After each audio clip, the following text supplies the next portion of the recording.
Radio Publique Africaine.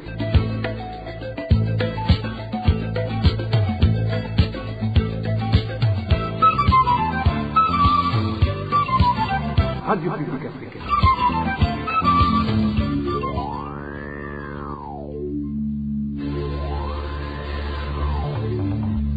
C'est le moment de suivre le journal parlé en français. À la présentation, Nadège Ilakose. C'est un plaisir de vous retrouver, chers auditeurs. Bienvenue à ce journal du 20 janvier 2025 dont voici les titres.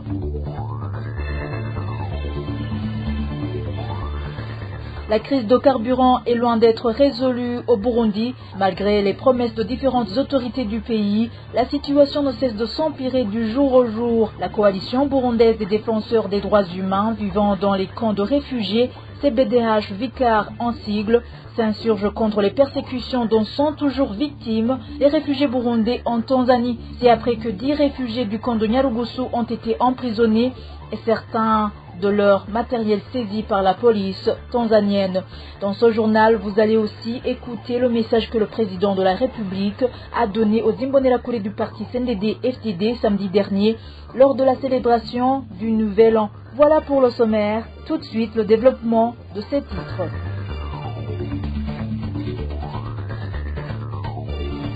Bonsoir, débutons ce journal par la page gouvernance. Les difficultés de déplacement demeurent un casse-tête au niveau de différentes provinces du pays suite à la pénurie persistante du carburant. Cela paralyse certaines activités et des passagers ratent souvent leur voyage. Les transporteurs qui parviennent à avoir un peu de carburant au marché noir fixent les prix comme ils veulent, dépassant même le nombre de clients autorisés. Reportage signé Emmanuel Nyungeko. Dans la province du nord du pays, dont Kayanza, Muyinga et Ngozi, toutes les stations-service sont à sec depuis quelques temps et pas mal d'agences de transport ont suspendu leurs activités, du moins selon des sources de la RPA dans ces provinces. Seule une agence de voyage dénommée Asante Yesu est fonctionnelle en province de Muyinga, respectant d'ailleurs les prix. Les transporteurs qui parviennent à avoir un peu de carburant au marché noir fixent les prix comme ils veulent, dépassant même le nombre de clients autorisés. Nos sources dans ces provinces révèlent qu'une bouteille d'un litre et demi d'Itekinju remplie d'essence en provenance de la Tanzanie coûte entre 30 et 40 000 francs. Le prix de transport Ngozi-Bujumbura sur les taxis-voitures d'Ite Kagongo est passé de 15 000 à une somme comprise entre 40 et 50 000 francs. En province de Kayanza, un trajet pour lequel on se déplaçait à 3 000 francs, le prix pour le même trajet a augmenté jusqu'à 10 000 francs. La RPA a également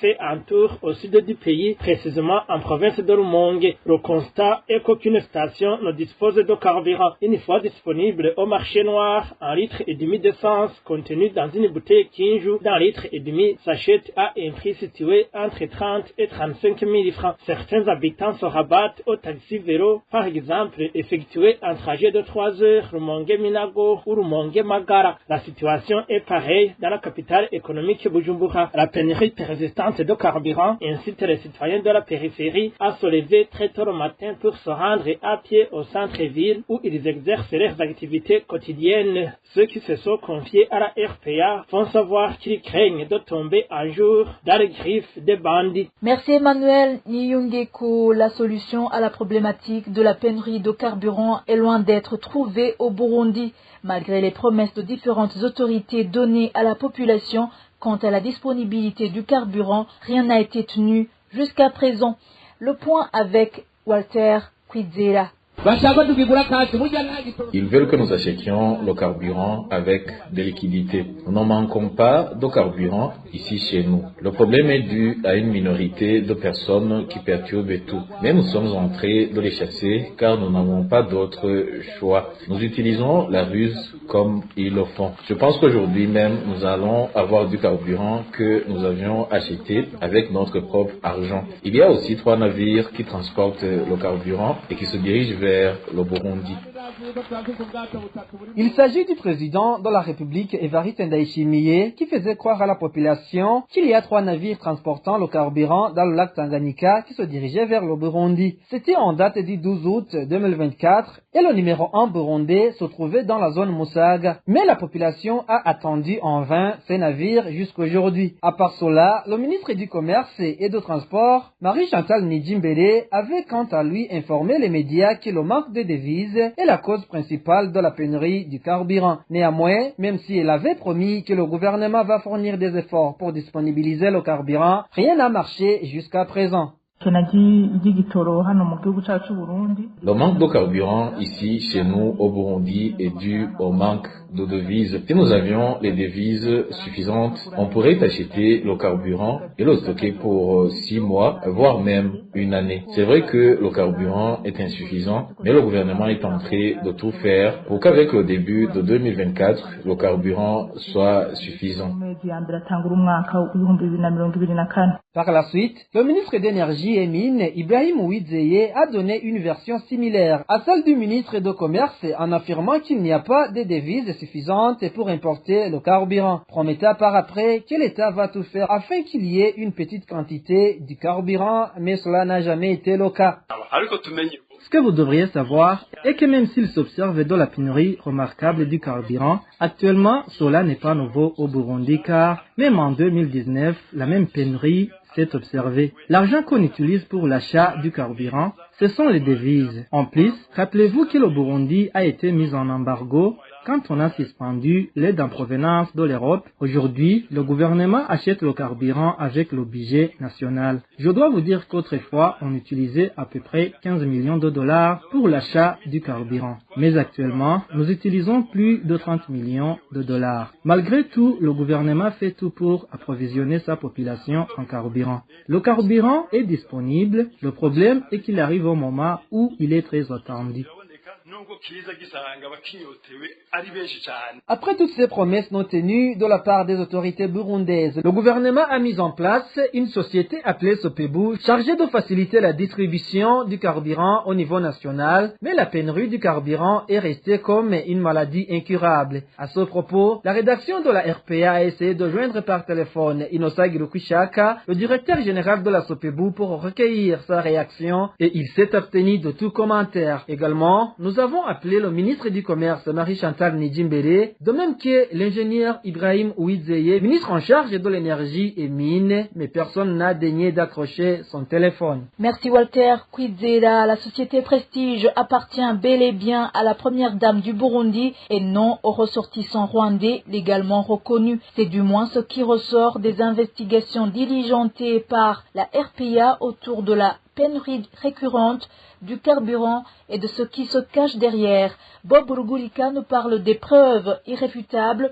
liant la première dame Angeline Ndayubaha à la société Prestige. C'est une information qui a été confirmée par plusieurs sources au niveau même gouvernemental, que ce soit au niveau du ministère des Finances, au niveau du ministère de l'Énergie et des Mines, même au niveau de la Banque centrale. En fait, les autorités avec qui nous sommes entretenus confirment que c'est la première dame qui est vraiment responsable, du moins officieusement et politiquement même de la société Prestige. Je vais donner quelques exemples. Vous savez, les sociétés privées au Burundi collaborent avec les banques commerciales, mais la société Prestige collabore avec la Banque centrale. C'est une première et ça viole les règles financières du pays. Ça viole même le circuit financier. Tout le monde nous a dit que c'est un élément quand même troublant. Et c'est ça que toutes nos sources brandissent pour donc confirmer la présence de la première dame dans la gestion de cette société Prestige. Et nous avons eu aussi des informations, même au niveau de la présidence, que tout ce qui a trait à la société Prestige, c'est soit la première dame qui appelle les autorités, c'est soit le président de la République, soit le patron des services de renseignement, ou bien le chef de cabinet civil du président, le général Aloïse Sindaï-Hebula. Donc, vous comprenez que cette société quand même jouit d'une certaine importance politique dans le pays. Donc, ce sont des informations qui sont à l'unanimité confirmées et dont nous disposons aussi quelques preuves. Bob Rugurika sera l'invité de notre journal. Le gouvernement burundais devrait multiplier les ressources de financement pour résoudre le problème constant de manque de devises dans le pays. Propos de Faustin Ndikumana, président de la Parsem. Dans son analyse, Faustin Ndikumana souligne que, vu l'état actuel des choses, le Burundi a toujours besoin des dons étrangers pour combler le manque de devises qui se remarque énormément, créant ainsi d'autres problèmes dans le pays. Suivez plutôt Faustin Ndikumana, le président de la Parsem. Au moment où la question de l'arrêté des devises reste toujours d'actualité continue et a créé d'autres problèmes au niveau national, Parsem a voulu donner un conseil au gouvernement. Et il se réjouit de constater que le gouvernement a mis sur pied une politique nationale de coopération. Mais cette politique doit être assortie d'un plan opérationnel de mobilisation des ressources. Il y a type de ressources qui peuvent entrer dans un pays. Il y a l'aide publique au développement, il y a les emprunts, il y a les investissements directs étrangers. Et le gouvernement doit analyser la situation actuelle du pays. Est-ce qu'à l'état des lieux actuels, le Burundi n'a pas besoin, par exemple, d'aide? Quoique, le Burundi a encore besoin des assistances sous forme de dons. Parce que nous voulons justement nous passer de ce type d'assistance au moment où on va arriver à l'émergence en 2040. C'est même parmi les objectifs de l'émergence. Le premier objectif de l'émergence, c'est de se passer de l'aide publique au développement ou d'autres assistances sous forme de dons. Mais à l'état actuel des choses, je ne crois pas. Il y a les exemples. Pourquoi le Burundi est toujours éligible sur les budgets des dons et non pas des financements sous forme de prêts comme à la Banque mondiale. Les investissements directs étrangers, ils exigent un environnement des affaires très favorable. Parce qu'un investisseur étranger ne viendra pas faire tout à votre place. Il y a des préalables que le gouvernement doit mettre sur le pied comme des certains types d'infrastructures. Cela demande des moyens colossaux. Et à chaque type de financement, il y a une stratégie à déployer. On se pose la question. Pourquoi des fois même que la Banque mondiale nous assiste et il y a toujours un taux d'absorption toujours faible, alors que même à travers ces dons nous recevons peu par rapport à d'autres pays. Quant aux exportations, j'imagine que les exportations, si on tient compte de l'état de la balance commerciale aujourd'hui, qui est déficitaire à 10%, donc le taux de couverture des importations par les exportations, qui est toujours autour de moins de 20%. Je crois que ce n'est pas dans 6 mois ou une année où les recettes en devises pourront inverser la tendance. J'imagine qu'il faut multiplier les ressources de financement pour faire face à cette situation. Sinon, la situation pourra se compliquer davantage. Deuxièmement, il faut penser à une bonne gestion transparente du pays de devises dont on dispose à la Banque centrale. La Banque centrale devrait émettre une série de réglementations et au niveau de la gestion des devises surtout, les devises de l'État commun doivent être gérées de façon à ce que ça aide surtout dans les comptes de la Banque centrale. À présent, page sécurité. La rédaction de la RPA a pu répertorier 5 personnes assassinées dans 3 provinces du pays au cours de la semaine écoulée. Parmi ces victimes assassinées, 3 sont de la province de Gitega.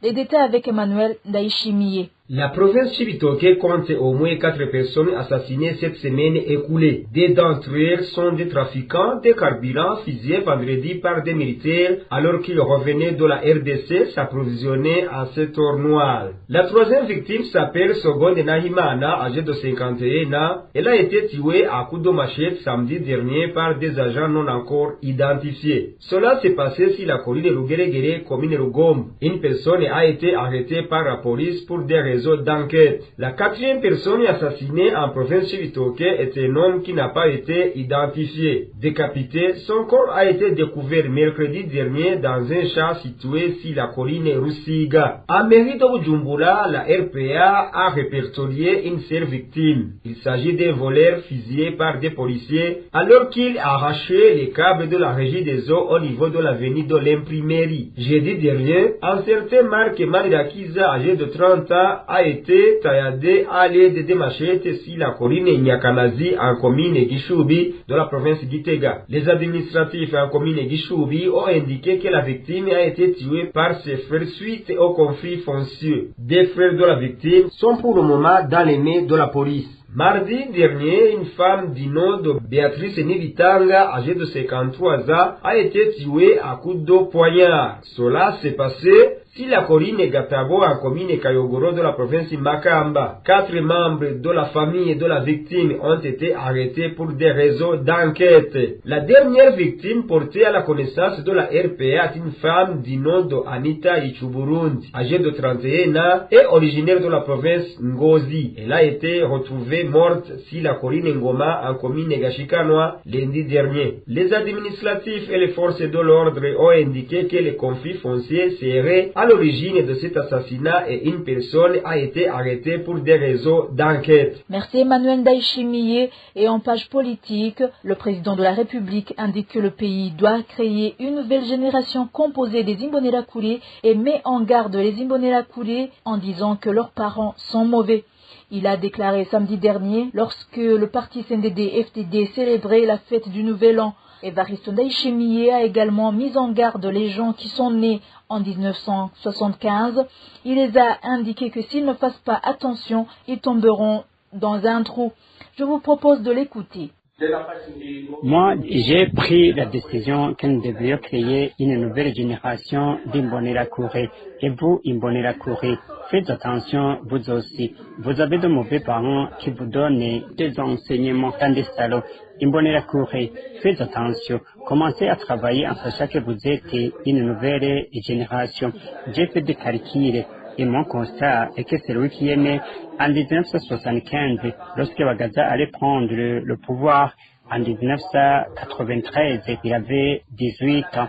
Et actuellement, quel âge a-t-il? Celui qui est né en 1975, il a 50. J'aimerais vous dire, celui qui est né en 1975, si tu ne fais pas attention, tu tomberas sans doute dans un trou. Parce que celui qui est venu au monde avant, il ne faut pas compter sur lui. Vous n'avez pas de modèle. Je vous dis la vérité, je ne suis pas hypocrite. Si je déteste une chose, je le dis clairement. Et ce que j'aime, je le dis aussi. Vous me connaissez. Si je ne suis pas hypocrite, moi j'ai dit à mes compagnons qu'avoir mes analyses, je ne suis pas en Burundi parce que je n'ai pas de comportement de Burundi. Je suis en Burundi, mais je ne manifeste pas des costumes d'une génération présente. Je contrôle, je ne suis pas comme les autres Burundais. Moi, je suis orgueilleux. Moi, je ne suis pas comme les Burundais de cette génération actuelle. Parlons réfugiés. L'emprisonnement de 10 réfugiés burundais du camp de Nyarugusu situé en Tanzanie et la saisie des appareils électroniques opérés mardi dernier par des policiers tanzaniens s'inscrivent dans la continuité des pratiques visant à contraindre ces réfugiés à retourner involontairement au Burundi.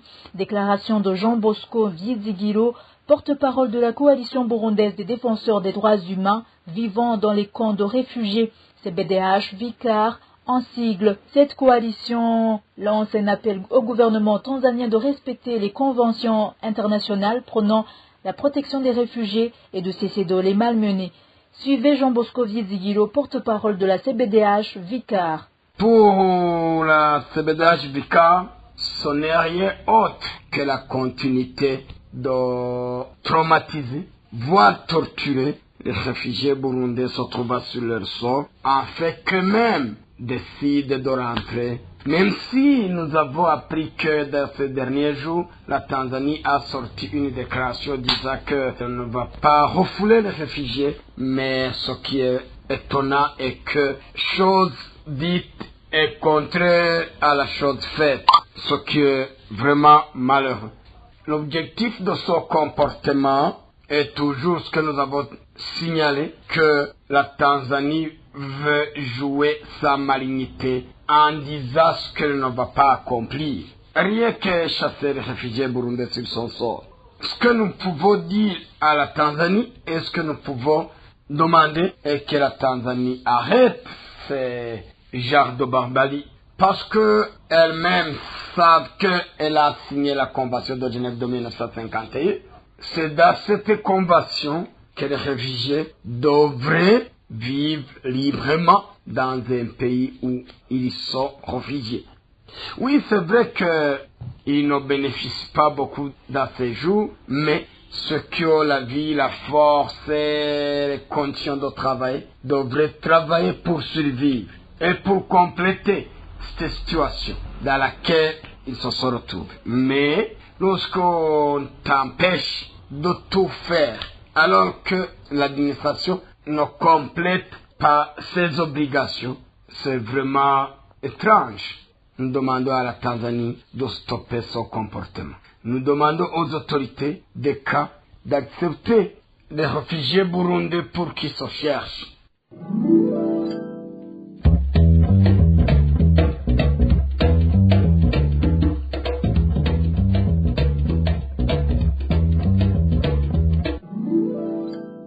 Place maintenant à l'invité du journal ou au micro de notre consoeur Josiane Muzaneza. Le journaliste Bob Rugurika va faire le contour des magouilles autour de la pénurie de carburant au Burundi, un crime économique impliquant directement les hautes autorités du pays et en particulier le couple présidentiel. Bob Rugurika, ça fait un bon bout de temps que la Radio Publique Africaine enquête sur la vraie raison derrière la pénurie récurrente du carburant. Est-ce que vous pouvez nous dire grosso modo ce qu'il en est? Bon, globalement, comme vous le dites, nous sommes aussi consternés, nous sommes indignés par cette crise répétitive. Aujourd'hui, d'ailleurs, on peut dire que c'est une crise permanente du carburant au Burundi. Ça paralyse la vie économique des citoyens, ça paralyse l'économie nationale, mais ça crée aussi des problèmes multiformes au sein de la société burundaise. Alors, nous avons essayé de comprendre à quoi est due cette pénurie permanente. Et malheureusement, nous avons constaté que c'est une forme d'entretien de cette pénurie. Parce que nous avons appris que ce sont des mesures qui sont mises en place par le régime en place, notamment par le président Evariste Ndayishimiye, finalement qui bloquent l'entrée du carburant au Burundi, puisque le marché a été attribué à une seule et unique, d'ailleurs qui n'était pas une société pétrolière,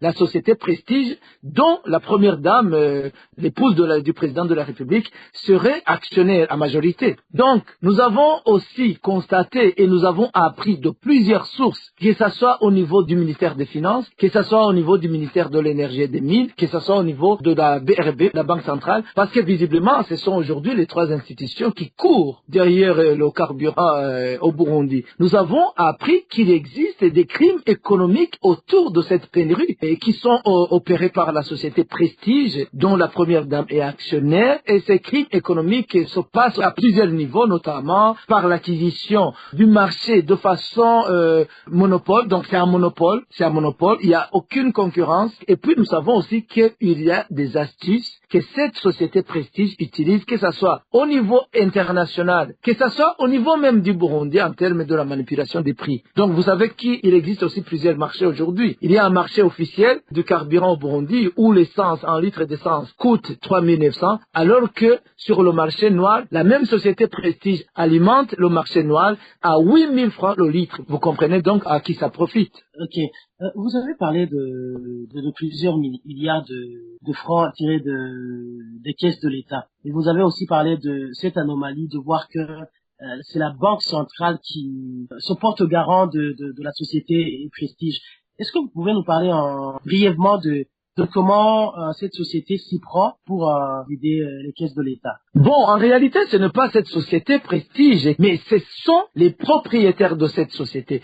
Ce sont les personnes qui tirent sur les ficelles. En fait, ce sont les responsables politiques qui ont mis la main sur le trésor public, notamment, qui gèrent frauduleusement le trésor public, effectivement, via cette société Prestige. Nous avons eu même des preuves, des transferts faramineux, au fait. Imaginez avec la crise des devises au Burundi, quand on apprend qu'une seule société privée et indépendante, et surtout appartenant à un investisseur étranger, puisse bénéficier de plus de 123 millions de dollars qui sortent de la banque centrale via effectivement une autre banque commerciale, la Banque Obu, pour que ces millions de dollars soient volatilisés ailleurs, en dehors. Nous avons essayé même de chercher la traçabilité de cet argent, et une fois en dehors du Burundi, des sources bancaires nous ont dit qu'à un certain moment, on ne voit pas où est allé cet argent. Donc c'est aujourd'hui, en fait, un mystère par rapport même à ce genre de détournement. Je sais qu'il y a aussi des institutions même internationales qui se penchent sur le dossier. D'accord. En entendant parler de l'implication du couple présidentiel, on se demande finalement à quoi tout cela rime. Et là, je m'explique. Le pouvoir en place ne cesse d'organiser des forums économiques dans lesquels ils ont même émis des objectifs à court et à long terme. Leur vision est de faire du Burundi un pays émergent d'ici 2040 et un pays développé d'ici 2060. Or, sans carburant, cela n'est pas du tout possible. Alors, pourquoi le pouvoir saboterait-il lui-même ses propres projets? Qu'est-ce qu'il y gagne? Je vais d'abord être très clair. D'abord, ce qu'il gagne, ce sont tous ces détournements dont j'ai évoqué.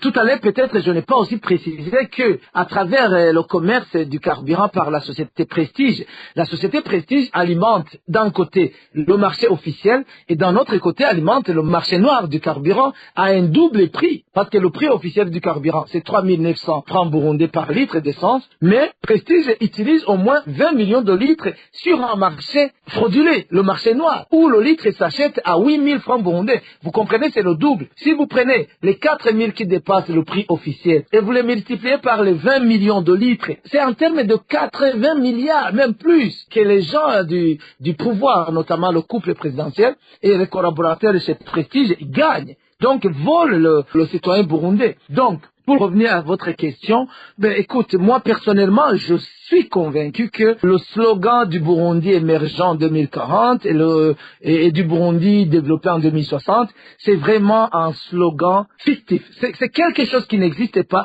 C'est quelque chose d'ailleurs en quoi Neva, le président général Evariste Ndayishimiye, ne croit pas. Observons les actes. Qu'est-ce qui est en train d'être fait pour que le Burundi soit vraiment un pays émergent en 2040? Ou bien pour que le Burundi soit vraiment un pays développé en 2060? Il n'y a rien. Regardez le président Ndayishimiye. Depuis son accession au pouvoir en 2020, il a détruit tous les métiers informels qui étaient exercés par la quasi-totalité de la classe moyenne. Regardez le nombre de taxis vélos qui ont été renvoyés à la maison. Regardez le nombre de taxis motos qui ont été renvoyés à la maison. Ces gens nourrissaient des familles. Ces gens payaient des taxes. Regardez aussi comment Evariste Ndayishimiye a empêché d'autres sociétés, par exemple, dans le secteur du carburant. Moi, j'ai eu des informations que, par exemple, des sociétés comme Engen, Kobil, Interpetrol avaient proposé aussi à participer à aller encore aussi acheter le carburant à l'extérieur pour venir le commercialiser au Burundi. Mais ils ont reçu une interdiction formelle. Donc, le pouvoir ne bouge pas. Le pouvoir a signé un mandat de fourniture avec la seule, unique société Prestige. Donc, vous comprenez qu'ils n'aspirent pas à cette vision. S'ils aspiraient à cette vision, par exemple, ils pouvaient libéraliser le secteur du carburant. Ils pouvaient dire, bon voilà, désormais, tout pétrolier qui le peut amener du carburant au Burundi, comme ça pour éviter les pénuries. Les crises répétitives, d'ailleurs permanentes. Mais ce n'est pas le cas. La seule et unique société qui est autorisée à amener le carburant au Burundi, c'est la société Prestige. Donc vous comprenez que en bloquant, en refusant l'entrée du pétrole, du carburant, c'est clair qu'Evariste Ndayishimiye ne croit pas en ces discours. Donc voilà, moi je ne sais pas les raisons obscures autour de cet entêtement, autour de cette volonté d'appauvrir les Burundais et le Burundi,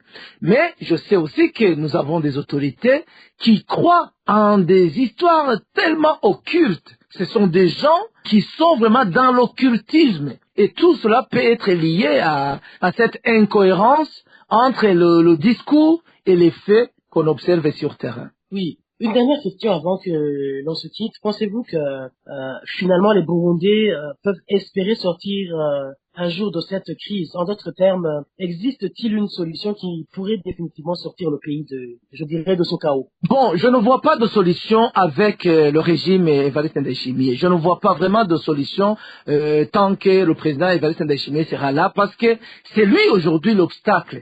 C'est lui, nos enquêtes l'ont prouvé, que c'est lui l'auteur, le responsable numéro 1 de ces crises répétitives du carburant. Lui, bien sûr, avec sa femme et quelques complices au sein des institutions de l'État, notamment à la Banque centrale, notamment au Service national des renseignements et à la présidence, dont notamment son chef de cabinet civil.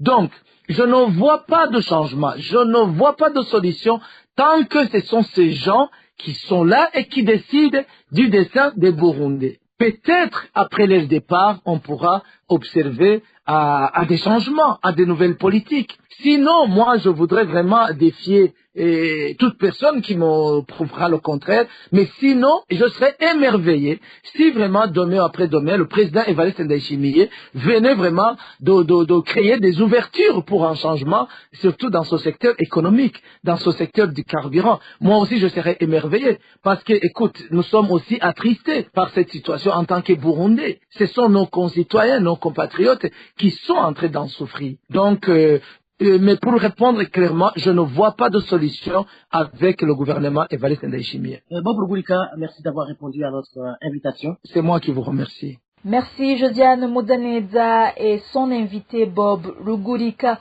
Pour ceux qui veulent comprendre les tenants et les aboutissants de ce dossier, vous pouvez le suivre demain sur le compte X de la RPA à partir de 19h. Heure de Bujumbura. Et voilà, chers auditeurs, c'est ici que prend fin le journal de ce lundi 20 janvier 2025. Merci pour votre aimable écoute. Merci également à tous mes collègues pour le travail accompli. Je vous souhaite un bon début de la semaine à tous.